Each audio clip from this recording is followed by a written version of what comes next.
Good morning everyone.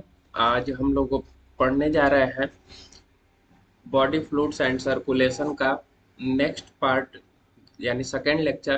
पहले lecture में हमने डिफरेंट डिफरेंट ब्लड ग्रुप के बारे में, वो कैसे बने होते हैं, उसके बारे में पढ़ा। जैसे ये देखिए सारे slides, white blood cells, red blood cells, plasma, platelet, इन सब के बारे में हमने पढ़ा। ये टेबल मैंने छोड़ दिया था, मैंने कहा था कि अगले लेक्चर में मैं पढ़ाऊंगा। तो इसमें देखिए परसेंटेज ऑफ ल्यूकोसाइट्स जो होता है, न्यूट्रोफिल्स जो होता है 60 से 65% होता है, बेसोफिल 0.5 से 1% होता है। ये आपको पता होगा कि ये परसेंटेज ऑफ ल्यूकोसाइट्स यानी व्हाइट ब्लड सेल्स का ये कह रहा है। इसमें दो टाइप होते थे, उसमें फिर न्यूट्रोफिल, बेसोफिल, एसिडोफिल और फिर मोनोसाइट, लिम्फोसाइट। ये देखिए इसमें ग्रेनुलोसाइट और ये ग्रेनुलोसाइट्स होते थे, उसी के टेबल है ये। तो न्यूट्रोफिल 60 to 65% है, बेसोफिल 0.5 से 1% है, एसिडोफिल 2 to 3% है, मोनोसाइट 6 to 8% है एंड लिम्फोसाइट 20 to 25% है। अब लिम्फोसाइट्स में दो होते हैं, बी और टी होते हैं। डायमीटर इसमें 10 to 12 माइक्रोमीटर है, बेसोफिल में 8 to 10 है। ये देख लीजिएगा, ये ध्यान रखिएगा कि नीट में कभी कभार क्या होता है कि ये पूछ देता है कि ये लोब जो है ना, न्यूक्लियस इसमें कितने होते हैं। तो ये जनरली ये पूछता है। ये सारी ये टेबल बहुत इंपॉर्टेंट है किसी भी एग्जाम के लिए, नीट के लिए, इवन एमएससी के एग्जाम के लिए, सीएसआईआर नेट के लिए। तो ये टेबल बहुत ही इंपॉर्टेंट है किसी भी चीज के लिए, अगर आप पढ़ रहे हैं बायोलॉजी से। इवन आप पीएचडी की भी तैयारी करते हैं उसके लिए भी ये इम्पोर्टेंट है। तो ये देखिए न्यूक्लियस इसमें न्यूट्रोफिल्स में मल्टी लोब्ड होता है, ये बहुत ही इम्पोर्टेंट है। ठीक है, वेरी वेरी इंपॉर्टेंट न्यूक्लियस होता है कि वो किस शेप का होता है, कितने लोब का होता है, वो सारी चीजें इसमें। तो ये मल्टी लोब का होता है न्यूट्रोफिल। बेसोफिल एस शेप्ड का होता है, एसिडोफिल जो है बाइलोब्ड होता है। फिर मोनोसाइट्स किडनी शेप्ड होता है और लिम्फोसाइट राउंडेड होता है। और ये साइटोप्लाज्म है तो देखिए उसी के बेसिस पे बस फिलिक लगा दिया है आगे। ग्रेन्यूल्स फाइन ग्रेन्यूल्स होते हैं, यानी बहुत छोटे छोटे कण होते हैं। ये कोर्स ग्रेन्यूल थोड़े मोटे होते हैं, ये भी कोर्स ग्रेन्यूल्स होते हैं। और जबकि इन सब में एक ग्रेनुलोसाइट में, एक ग्रेनुलोसाइट में absent होते हैं। ग्रेनुलोसाइट और ये ग्रेनुलोसाइट में ही जनरली डब्ल्यूबीसी को डिवाइड किया गया है। तो जो ग्रेनुलोसाइट जिसमें है तो उसमें ग्रेन पाए जाएंगे, वो ग्रेनुलर होगा, जो एक ग्रेनुलर उसमें absent होगा। अब लाइफ स्पान इसकी किसकी है, कितनी है, तो लाइफ स्पान मतलब ये कितने समय तक डेथ जीवित रह सकते हैं। जैसे एक मनुष्य की लाइफ स्पान इस समय 60 to 65 मानी जाती है, एवरेज की बात कर रहा हूँ। हाथी की 100 से 150। फिर आप घोड़े का देख लेंगे, ये आपका 12th क्लास के फर्स्ट चैप्टर में दिखेगा कि किसका कितना लाइफ स्पान है। एक पैरट का शायद 140 to 150 होता है।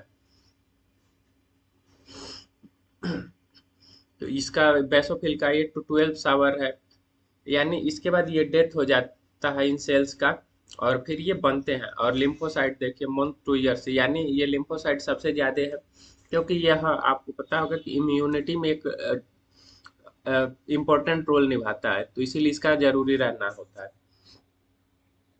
अब फॉर्मेशन ये बनते कहाँ है, रेड में bone marrow, red bone marrow, red bone marrow. जबकि मोनोसाइट स्प्लीन और लिम्फ नोड्स में बनते हैं, लिम्फोसाइट्स भी लिम्फ नोड्स और थाइमस में बनता है। ये थाइमस है जो, ये आपको पता होगा कि eight the time of birth ये बड़ा होता है, फिर धीमे धीमे खत्म हो जाता है। हमारी इम्यूनिटी इसीलिए कमजोर होती जाती है। फंक्शंस क्या है इसके, तो ये neutrophil shoulders acting as phagocytes, यानी ये डेड सेल्स को इंगल्फ करता है, खा जाता है। Basophils heparin and histamine secretion करते हैं। एक वैसोडाइलेटर है और एक वैसोकंस्ट्रिक्टर है। वैसोडाइलेटर हिपैरिन है और हिस्टामिन जो है वो वैसोकंस्ट्रिक्टर है। आपको पता होगा कि जो जोंक है, लीच है, वो हिपैरिन छोड़ती है।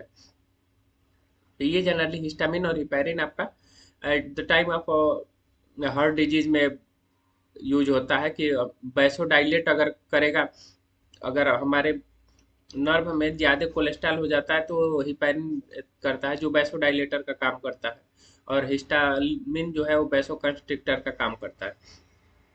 एसिडोफिल ये एंटी एलर्जिक होता है। कोई अगर हमारे यहाँ जैसे कड़ हमको जिस चीज़ से एलर्जी होता है उसको ये ठीक करने का काम कर सकता है, और हीलिंग ऑफ घाव को भरता है ये।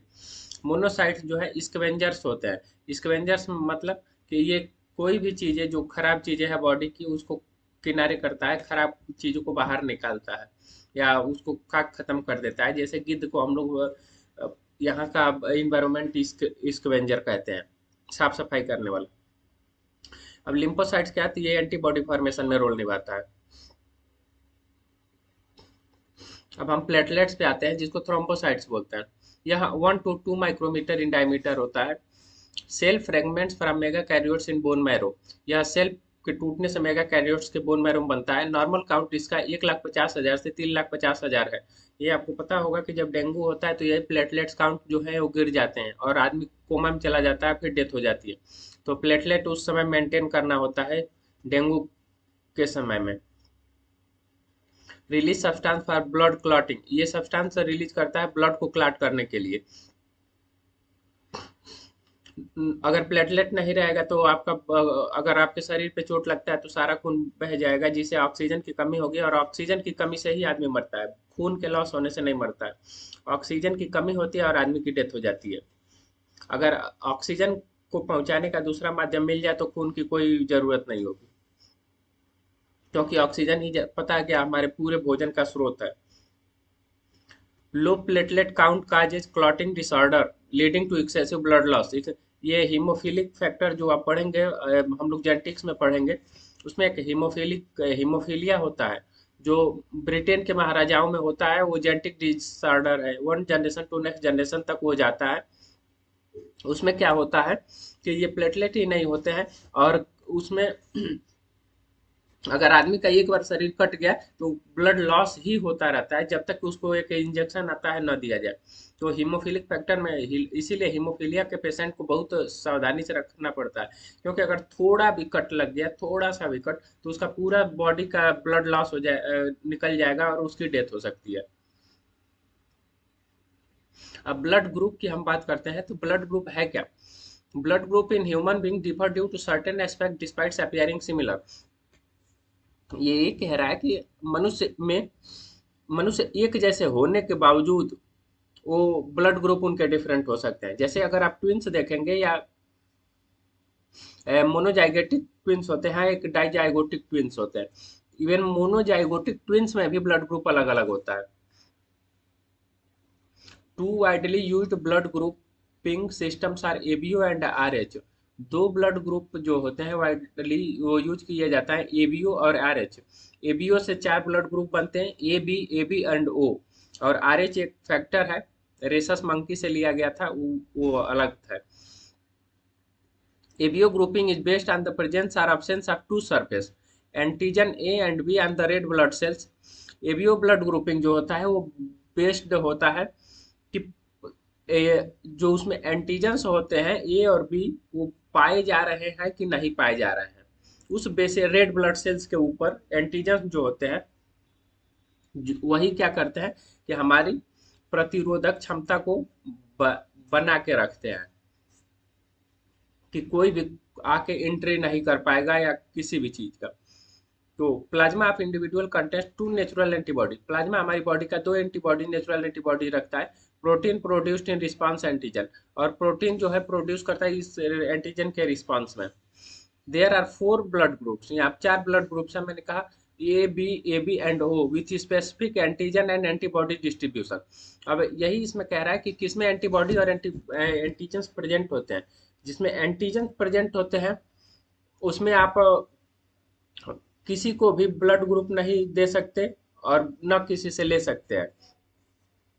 आगे देखते हैं। तो ग्रुप ए जो है एंटीजन स्टेबल को ध्यान से देखिए। स्टेबल में अगर ब्लड ग्रुप ए है तो एंटीजन इसमें ए होगा, और ये antibody in plasma anti B होगा, और ये डोनर ग्रुप जो होगा ए और ओ, ये डोनर ग्रुप यानी किससे ये ले सकता है, तो ए और ओ से ये ब्लड ले सकता है। लेकिन केवल दे किसको सकता है, ए को। बी जो है वह बी को दे सकता है, एंटी ए होता है, और बी और ओ से ले सकता है। ये डोनर ग्रुप का मतलब कि जो जो इसको ब्लड ग्रुप को अपना ब्लड दे सकता है।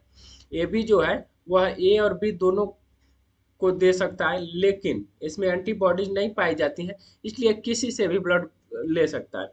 अगर यही एंटीबॉडी पाई जाती, एंटीजन से इसमें पाए जाते, सॉरी, एंटीजन अगर इसमें पाए जाते, ये तो ये चीजें क्या होता कि ये किसी से नहीं ले सकता।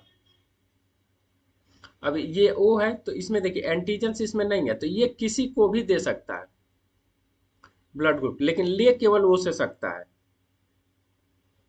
इसीलिए इसको यूनिवर्सल डोनर कहा जाता है ओ को, और ए बी को यूनिवर्सल रेसिपिएंट कहा जाता है, यानी ये चारों ग्रुप से ले रहा है, और ये केवल ओ से ले रहा है, लेकिन दे सबको रहा है। Group B antigen and RBC, B antibodies in plasma, anti A donor compatibility B, ये सारा ये जो नीचे का लिखा हुआ है ये इसी टेबल का समरी है।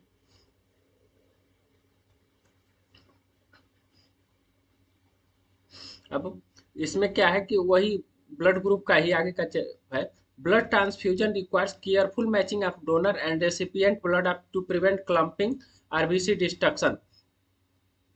ये कह रहा है कि ब्रश ब्लड ट्रांसफ्यूजन जब ट्रांसफ्यूज किया जाए, एक दूसरे से ट्रांसफर किया जाए एक मनुष्य से दूसरे में या किसी, तो बहुत ही सावधानी पूर्वक जो डोनर होता है उसके ब्लड ग्रुप को मिलाया जाता है, जिससे कि वह क्लम्पिंग से बच सके, आरबीसी के डिस्ट्रक्शन से बच सके। ग्रुप ओ जो है individuals are called universal donor, group O को यूनिवर्सल डोनर कहा जाता है क्योंकि their blood can be donated to any other blood group, उनके ब्लड जो है किसी भी अदर ब्लड ग्रुप को डोनेट कर सकते हैं। और ब्लड ग्रुप ए है ये किसी से भी ले सकता है। Individual are called universal recipient, ये टर्म्स याद रखिएगा, universal donor and universal recipient, as they can accept blood from any other blood group, और ये एक्सेप्ट कर सकते हैं किसी भी दूसरे ब्लड ग्रुप से ले सकते हैं। अब आते हैं हम लोग आर एच ग्रुपिंग पे, तो ये क्या है, एक डिफरेंट टाइप का ये ब्लड ग्रुप होता है जिसमें another antigen, the RH antigen similar to one in the rhesus monkey is found on the surface of RBC is about 80% of human। ये बता रहा है कि RH एक ब्लड ग्रुप होता है जो रेसस मंकी के सिमिलर होता है, वह 80% के ह्यूमंस के पास आरबीसी के सरफेस पे पाया जाता है। Individuals with the R H antigen are called R H positive, जिसमें आर एच एंटीजन होता है उसको हम लोग आर एच पॉजिटिव कहते हैं, जबकि जिसके पास आर एच निगेटिव होता है उसे आज, जिसके पास एंटीजन नहीं होता है आर एच एंटीजन, उसे आर एच निगेटिव कहते हैं। An Rh negative person exposed to Rh positive blood will develop specific antibody against the Rh antigen। एक Rh निगेटिव पर्सन जो है अगर Rh पॉजिटिव ब्लड को अगर दिया जाए तो वहां पे एक एंटीबॉडी Rh एंटीजन के अगेंस्ट एक एंटीबॉडी डेवलप हो जाएगी। मान लीजिए कोई Rh नेगेटिव पर्सन है, अगर उसको Rh पॉजिटिव ब्लड दिया जाए तो उस वो Rh एंटीजन के अगेंस्ट एक एंटीबॉडी डेवलप कर देगा, और एंटीबॉडी डेवलप करने का मतलब कि अगला बार अगर कोई आए उस तरह का तो उसको करने लगता है, उसको रिपेल करने लगता है, उससे डिफेंस करने लगता है।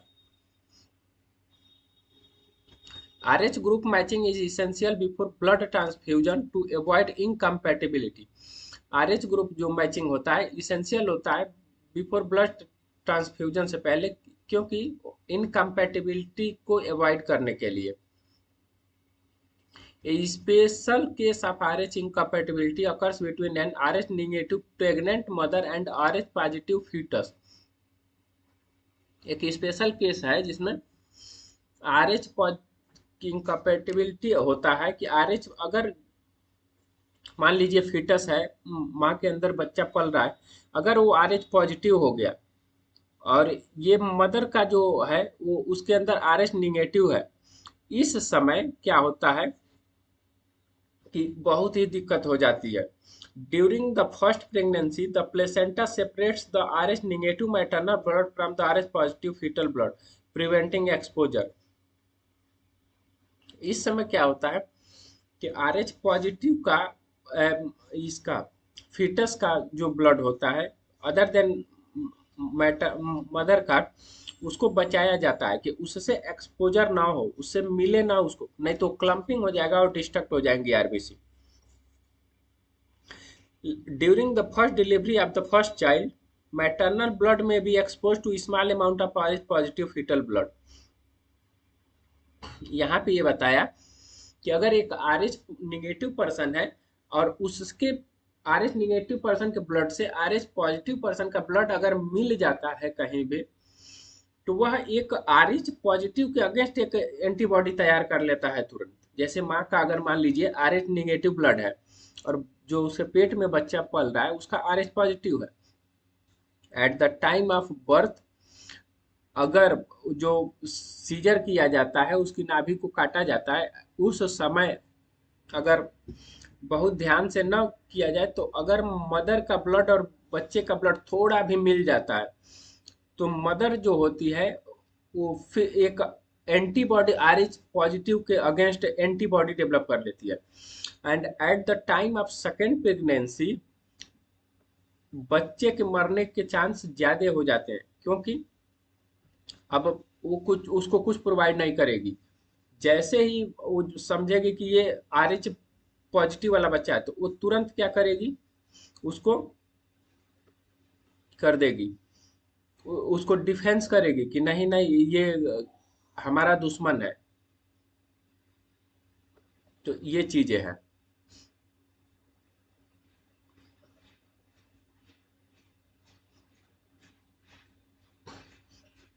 This exposure can lead the mother to produce antibodies against the R H antigen. यह एक्सपोजर जो है कैन लीड करेगा मदर को, प्रोड्यूस करेगा एंटीबॉडीज को against the R H antigens में। In subsequent pregnancy, these Rh antibodies from the mother Rh negative can enter the fetus Rh positive blood and destroy fetal RBC। उस समय अगर mother RH negative है, inter करेगा foetus के RH positive blood में, तो destroy करेगा fetal RBC को। और जब आरबीसी डिस्ट्रक्ट हो जाएगी तो लैक ऑफ ऑक्सीजन, जो बच्चे की डेथ हो जाएगी। This condition known as erythroblastosis. इस कंडीशन को हम लोग इरिथ्रोब्लास्टोसिस कहते हैं। फोएटलिस यानी जब at the time of second pregnancy mother का ब्लड जब बच्चे में जाएगा, तो वह क्या करेगा कि वह समझेगा कि जो जितने भी are H positive blood group हैं वो हमारे दुश्मन है, और वो तुरंत उनको किल करने लगा। उनको किल करते हैं, आरबीसी की कमी हो जाएगी बच्चे में, और बच्चे का शरीर पूरा नीला हो जाएगा, और नीला होते ही वो डेथ कर जाएगा, क्योंकि लैक ऑफ ऑक्सीजन जब होगा ना तो बॉडी हमारी नीली हो जाती है। This condition known as erythroblastosis fetalis can be fatal to the foetus और cause severe anaemia and jaundice in the baby. आपने कई लोगों में देखा होगा कि बच्चा पैदा होते ही तुरंत उसको एनीमिया हो जाता है या जॉन्डिस हो जाता है, तो उसमें ये केस हो सकता है, तो उसको तुरंत आईसीयू में भेजा जाता है। फिर बहुत बच्चे सरवाइव करते हैं, बहुत बच्चे नहीं सरवाइव करते हैं। Erythroblastosis foetalis can be prevented by administering anti-RH negative to the mother immediate after the first child delivery। And वही इरिथ्रोब्लास्टोसिस फोएटलिस जो है वह प्रिवेंट किया जा सकता है by administering anti and R H antibody. उस समय anti R H antibody mother को तुरंत दे दिया जाए, जिससे कि वह अपना एंटीबॉडी डेवलप ना कर पाए। अब इसका कोआगुलेशन ऑफ ब्लड जो है कैसे होता है, इसका पर्पज है blood coagulation clotting factor prevents excessive blood loss from the injury of trauma. हम कोआगुलेशन क्यों होता है कि eight the time of injury अगर किसी को चोट लगती है या कहीं से कट जाता है बॉडी से, तो कोआगुलेशन इसलिए जरूरी है कि वहां पे कोआगुलेट नहीं होगा तो हमारी बॉडी से पूरा ब्लड लॉस हो जाएगा, और ब्लड लॉस होगा, ऑक्सीजन की कमी होगी, और ऑक्सीजन की कमी से हमारी बॉडी में फूड नहीं बनेगा और उसकी वजह से हम डेथ कर जाएंगे। Blood coagulation clotting prevents excessive blood loss from injury या ट्रामा। क्लॉट फॉर्मेशन क्या होता है, तो एक डार्क रेडिश ब्राउन क्लॉट कोगुलम होता है form at the injury site over time. अगर आपको चोट लगती है कभी या छोटा सा कभी कट लगता है, खरोच लग जाती है, तो आप देखेंगे कि ब्लड निकलता है, लेकिन कुछ ही समय बाद वहां पे एक गाढ़ा सा लेयर बन जाता है, आप हटाएंगे तो वो इजिली हट जाता है, तो वहां पे क्लॉटिंग फैक्टर होता है।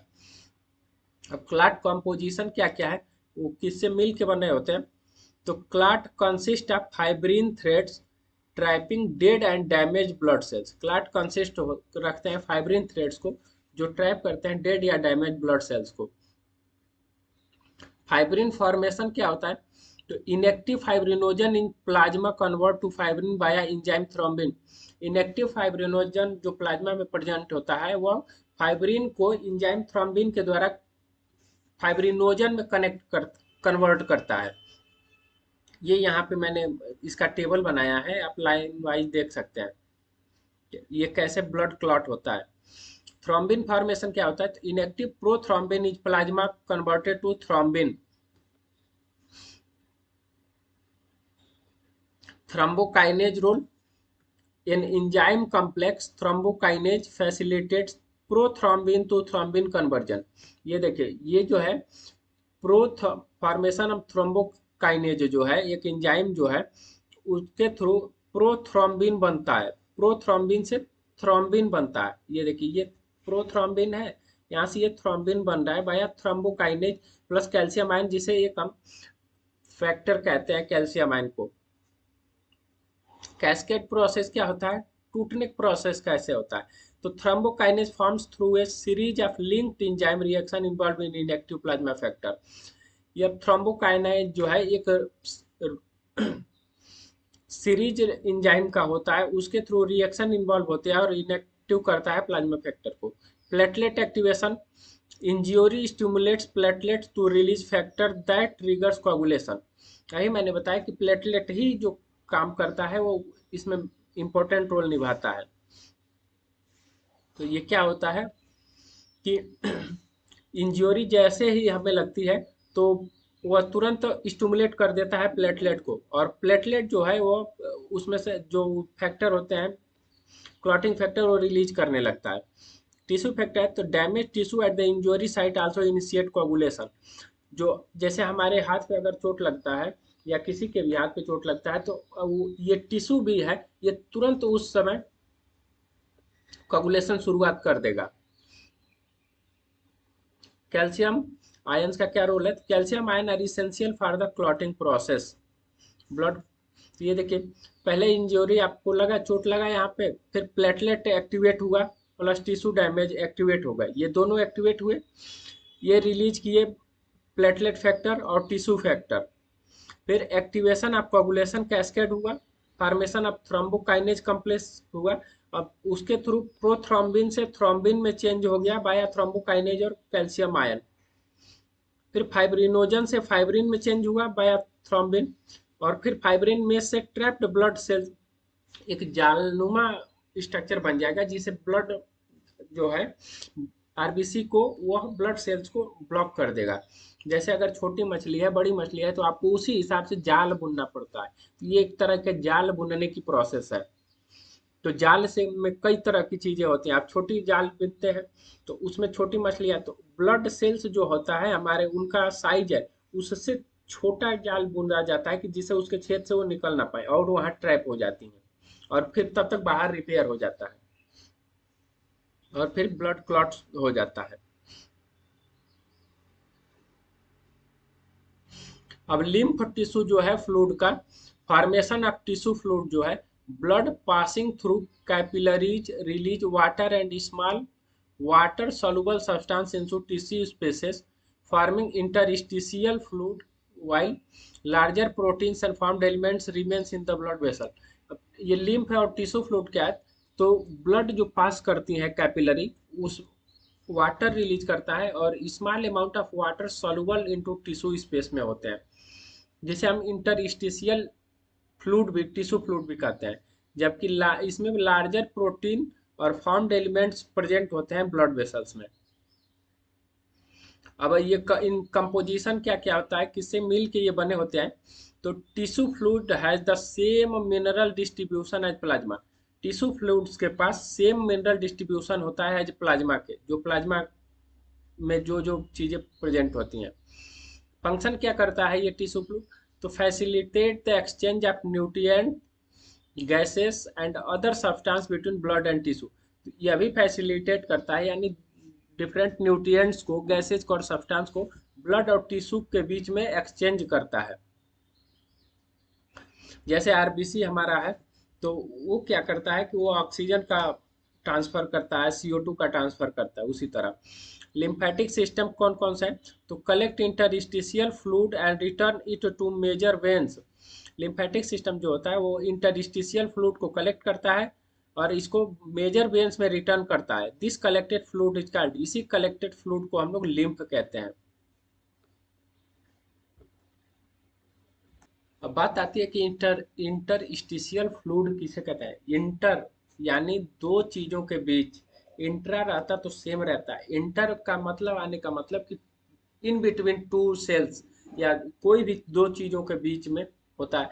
तो यानी ये जो टिश्यू है, मान लीजिए ये टिश्यू है, तो टिश्यू जो है थोड़ी दूरी पे अगर हो गए तो उसके बीच में जो फ्लूइड होता है ये इंटरस्टिशियल फ्लूइड होता है। इसीलिए न्यूट्रिएंट्स करता है कि उन सेल्स को सप्लाई करता रहता है। अब ये कैरेक्टरिस्टिक इसका क्या है, कैसे हम लोग पहचान सकते हैं, तो ये कलरलेस फ्लूइड होता है जो containing specialised lymphocytes crucial for immune response. जो हमारा इम्यून रिस्पॉन्स है उसमें ये क्रूशियल रोल प्ले करता है। एडिशन रोल क्या है, lymph transport nutrients hormones and absorb fats in lacteals of intestine villi. यह इसका एडिशनल भी रोल है कि यह ट्रांसपोर्ट करता है न्यूट्रिएंट्स को, हार्मोन्स को और फैट्स को एब्जॉर्ब करता है लैक्टियल्स के इंटरस्टिशियल विलाई के। यानी फैट को एब्जॉर्ब करने का मतलब कि स्टोर करता है और eight the time of emergency ये हमें एनर्जी प्रोवाइड करता है, कराता है। टाइप ऑफ सर्कुलेटरी सिस्टम, तो सर्कुलेटरी सिस्टम दो तरीके के होती हैं। ओपन सर्कुलेटरी सिस्टम यह पाए जाते हैं आर्थ्रोपोड में और मलुस्क में। मलुस्क में आपने देखा होगा कि जैसे आप एप्पल स्नेल देखे होंगे, चाहे उसमें तो लॉकुना होता है, उस लॉकुना में एक स्पेस होता है जैसे, तो पाए जाते हैं ब्लड्स, जिसे हम लोग अक्सर, जैसे अगर आप एप्पल स्नेल देखेंगे उसको तोड़ेंगे या आप सिप देखेंगे उसको निकालेंगे तो हमें लगता है कि इसमें पानी है, लेकिन वो उनका ब्लड होता है। उनमें कलर जो होता है वो चेंज होता है, उसमें ये हीमोग्लोबिन नहीं पाया जाता है कि वो रेड कलर का हो, उसमें दूसरे साइनिन पाए जाते हैं। जिससे आप एप्पल स्नेल का देखेंगे तो उसका ब्लड हल्का सा नीला होगा। उसी तरह blood is pumped by the heart into large vessels and then opens spaces or body cavities called sinuses। Blood जो है वो पंप करता है हार्ट के द्वारा लार्ज वेसल्स में और देन ओपन स्पेस। आपको पता होगा कि ओपन सर्कुलेटरी सिस्टम में कि आर्गन जो होते हैं डायरेक्ट बाथ करते हैं ब्लड में, जबकि क्लोज सर्कुलेटरी में हर आर्गन के पास एक चैनल होता है, एक वेन से या जो भी चीजें होती हैं एक माध्यम के द्वारा उनको सप्लाई किया जाता है। जैसे नदी को मान लीजिए ओपन सर्कुलेटरी सिस्टम, कि अगर आपको कुछ करना है, आपको नहाना है तो आप जाएंगे सीधे नदी में नहाएंगे, सब लोग वहीं पे अपना डिप करेंगे, कोई कपड़ा धुल रहा है कोई। लेकिन अगर आप घर बनवा रहे हैं तो अगर पानी की सप्लाई हो रही है आपको चैनल के द्वारा, तो आपका वॉशरूम दूसरा होगा, नहाने वाला दूसरा जगह होगा, हाथ धुलने वाला बेसिन आपका अलग होगा। तो आपको जहाँ चाहिए वहाँ सप्लाई मिल रही है। लेकिन आपको अगर नदी में जाना हो तो आप डायरेक्ट तो वही नदी मान लीजिए ओपन सर्कुलेटरी से, और उसी में सारे उसके ऑर्गन्स जो होते हैं वो बॉक्ड होते हैं, जिनको जितना ऑक्सीजन लेना होता है वो कैप्चर कर लेता है। लेकिन क्लोज सर्कुलेटरी सिस्टम में क्या होता है कि यह प्रेजेंट होते हैं एनालिड और कॉर्डेट्स में। Blood is pumped by heart and circulate through a close network of blood vessel. जिसको जितना चाहिए ये उसको पहुंचाता है, कहीं बीच में लीकेज नहीं होता है, नहीं कंटामिनेट होता है। ये एडवांटेज क्या करता है कि अलाउ करता है precise regulation of blood flow and pressure, making it more efficient for larger or active animals. जैसे नदी में अगर पानी खूब ज्यादा आएगा तब जाके प्रेशर बढ़ेगा और एक समय बाद धीमा हो जाएगा, जबकि अगर क्लोज रहेगा, जैसे पहले नालियों से पानी खेतों में जाते थे, अब क्या है, अब पाइप के थ्रू जाते हैं, तो खेत में पानी जल्दी लग जाता है, पानी कम भी लगता है और जल्दी लग जाता है, जबकि पहले नालियों से बहुत समय लगता था, तो उसमें फ्लो नहीं बन पाता था, लेकिन अब क्या है कि अब फ्लो बन जाता है। तो वही चीजें कह रहा है कि इसमें इसका एडवांटेज यही है कि यह precise regulation of blood flow को हम रेगुलेट कर सकते हैं, और प्रेशर को, और जहाँ तेजी से चाहिए वहाँ तेजी से पहुंचा सकते हैं, जहाँ स्लो चाहिए वहाँ स्लो से पहुंचा सकते हैं। लेकिन आप ओपन में नहीं कर सकते ऐसा, उसमें एक ही फ्लो में जाना पड़ेगा, क्योंकि ब्लड उतना ही है, ब्लड ज्यादा नहीं होता है।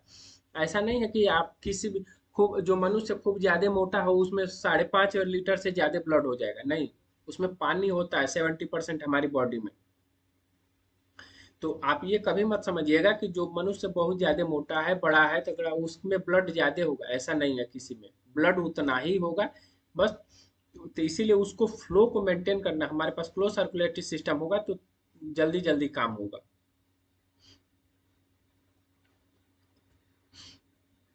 अब ये सर्कुलेटरी पाथवे है तो हम लोग नेक्स्ट चैप्टर में पढ़ेंगे, या इसको यहीं पे हम लोग क्लोज करते हैं। अगर आपको अच्छा लगे तो लाइक और सब्सक्राइब कर दीजिए। Thank you.